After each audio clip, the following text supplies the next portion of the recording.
Hello అండి. Hi. Welcome to Mamata vlogs. ఎలా ఉన్నారు? బాగున్నారా? And I hope you all doing well. చూస్తుంటేనే తెలుస్తుంది కదా.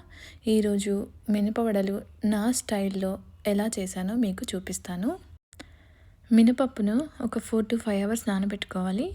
ఇందులోనే పచ్చిమిర్చి, అల్లం ముక్కలు, జీలకర్ర వేసుకొని మిక్సీ పట్టుకొని పేస్ట్ చేసి పెట్టుకోవాలి. ఇప్పుడు ఒక ప్యాన్లో ఆయిల్ పోసుకొని వేడి చేసుకోవాలి. ఆయిల్ వేడయ్యేలోపు ముందుగా మిక్సీ పట్టుకొని పెట్టుకున్న పిండిలో సన్నగా తరిగి పెట్టుకున్న ఆనియన్ ముక్కలు కొన్ని, అండ్ అలాగే ముందుగా తరిగి పెట్టుకున్న కొత్తిమీర, కొంచెం కరివేపాకు, కొంచెం పుదీనా వేసుకొని, అండ్ మన టేస్ట్కి సరిపడా మనం ఎంతైతే ఉప్పు పడుతుందో అంత క్వాంటిటీ ఆఫ్ సాల్ట్ వేసుకొని కలిపి పెట్టుకోవాలి.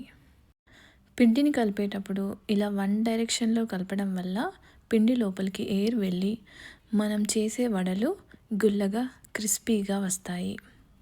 పిండిని కలిపిన తర్వాత కొంచెం చేతికి వాటర్ అంటించుకొని కొంచెం కొంచెం పిండిని తీసుకొని మధ్యలో హోల్ చేసి ఆయిల్లోకి వదిలేయాలి.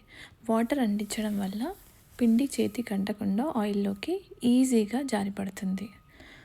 ఆయిల్లోకి వేసిన తర్వాత వడని రెండు వైపులా డార్క్ కలర్ వచ్చేంత వరకు వేయించుకోవాలి. అంతే అండి, వేడి వేడి మినపొడలు రెడీ. ఈ వడలు పల్లి చట్నీతో కానీ టమాటో చట్నీతో కానీ చాలా బాగుంటాయి. అలాగే చికెన్ గ్రేవీతో తింటే చాలా సూపర్గా ఉంటుంది.